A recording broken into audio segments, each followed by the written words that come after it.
Good morning. Welcome to Devotions on the 9th of June. The set reading for this morning is very unusual and certainly not one that I'm familiar with. So here goes. Proverbs 8:22.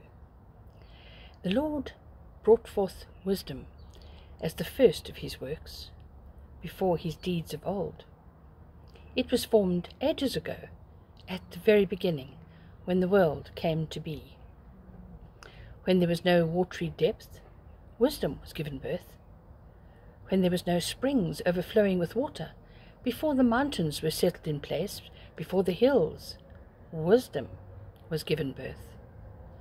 Before he made the world or its fields or any of the dust of the earth, wisdom was there when he set the heavens in place, when he marked out the horizon on the face of the deep, when he established the clouds above and fixed securely the fountains of the deep, when he gave the sea its boundary so the waters would not overstep his command, and when he marked out the foundations of the earth. Then wisdom was constantly at his side. I was filled with delight day after day, rejoicing always in his presence, rejoicing in his whole world, and delighting in mankind. It's actually a beautiful piece. As you can imagine, human wisdom and divine wisdom certainly differ. Genuine respect for God is an important element of wisdom, and we should try to gain as much understanding of biblically based knowledge as we can. We should be willing to acknowledge our weaknesses by applying correction through the Word of God. Wisdom almost takes on human qualities in this passage. Wisdom has a right to be heard and to be obeyed and loved by men. Wisdom is hearing and doing the Word of God. Wisdom originated with God before all creatures and is the object of God's love and joy, and it delights in mankind. So as you can see, wisdom is the foundation of life. It is just as well that wisdom has such an important stature, especially divine wisdom, for without it, life would be pure folly.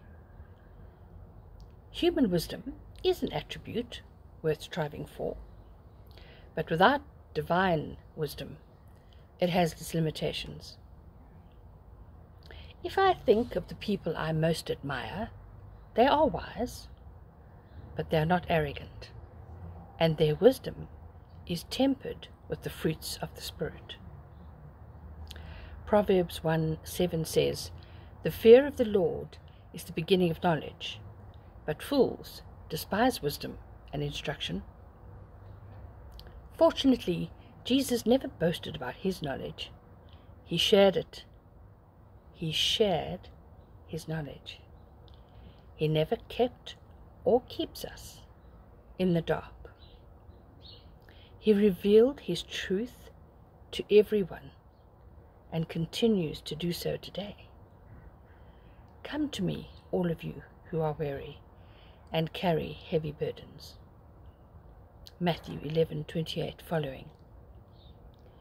It would be important to gain knowledge, but there is nothing worse than a holier-than-thou attitude, or an attitude of entitlement. So, I would say that to have knowledge is to stay grounded, stay respectful, and bask in the fruits of the Spirit. Have a lovely week, and I'm sure I'll see you soon.